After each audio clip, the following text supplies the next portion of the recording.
डोंबिवलीत 62,000 पुस्तकांचे राम मंदिर पुस्तक आदान प्रदान कार्यक्रमाचे औचित्य साधून येथील एमआयडीसीतील घरडा सर्कल येथील सावळाराम महाराज क्रीडा संकुलात 62,500 पुस्तकांचा वापर करून भव्य राम मंदिराची प्रतिकृती उभारण्यात आली। या मंदिरावर कलश ठेवण्याचा कार्यक्रम बुधवारी सकाळी सार्वजनिक बांधकाम मंत्री रवींद्र चव्हाण यांच्या उपस्थितीत करण्यात आला।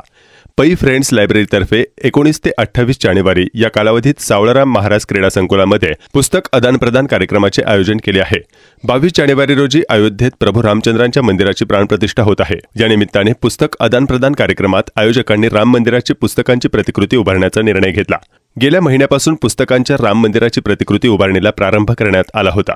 30 दिवसात ही प्रतिकृती पूर्ण करण्यात आली।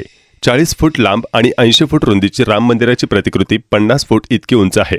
सार्वजनिक बांधकाम मंत्री रवींद्र चव्हाण पै फ्रेंड्स लायब्ररीच्या संकल्पनेतून ही प्रतिकृती उभारण्यात आली आहे।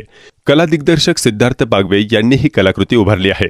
सावळाराम महाराज क्रीडा संकुलात 10 दिवस चालणाऱ्या आदान प्रदान कार्यक्रमाचे उद्घाटन 19 जानेवारी संध्याकाळी 5 वाजता शिक्षण मंत्री दीपक केसरकर, सार्वजनिक बांधकाम मंत्री रवींद्र चव्हाण, साहित्यिक भारत सासने, कल्याण डोंबिवली पालिका समन्वयक रोहिणी लोकरे, निवृत्त शास्त्रज्ञ शरद काळे यांच्या उपस्थितीत होणार आहे।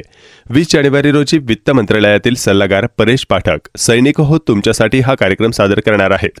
21 जानेवारी रोजी कविता आदान प्रदान हा कार्यक्रम डॉक्टर योगेश जोशी सकाळी 11 वाजता, संध्याकाळी 6 वाजता वाचन संस्कृती कुठे गेली या विषयावर चर्चासत्र। 22 जानेवारी रोजी राम मंदिरच का या विषयावर डॉक्टर सच्चिदानंद शेवडे, डॉक्टर परीक्षित शेवडे यांच्याशी संवाद। 23 जानेवारी रोजी व्याख्यात्या धनश्री लेले यांचे लोकभिराम श्रीराम। 24 जानेवारी रोजी संध्याकाळी 6 वाजता लोककलाकार अशोक खांडे, निवेदिका दीपाली केळकर यांचा मराठी बाण्याचे आनंद यात्रे हा कार्यक्रम। 25 जानेवारीला निवृत्त कर्नल श्रीराम पेंढारकर यांचे साध समरभूमीची हे व्याख्यान। 26 जानेवारी रोजी सकाळी 10 वाजता देशभक्तीपर गीते, संध्याकाळी 6 वाजता यापुढचे जग कोणत्या ऊर्जेवर चालेल या विषयावर डॉक्टर ब्रज शुक्ला यांचे व्याख्यान। 27 जानेवारीला सकाळी 11 वाजता डॉक्टर योगेश जोशी यांचा पुस्तकावर बोलूक आहे। 27 जानेवारीला माधव जोशी यांचा टाटा एक विश्वास या विषयावर मुलाखत ज्येष्ठ पत्रकार श्रीराम शिदे हे घेतील।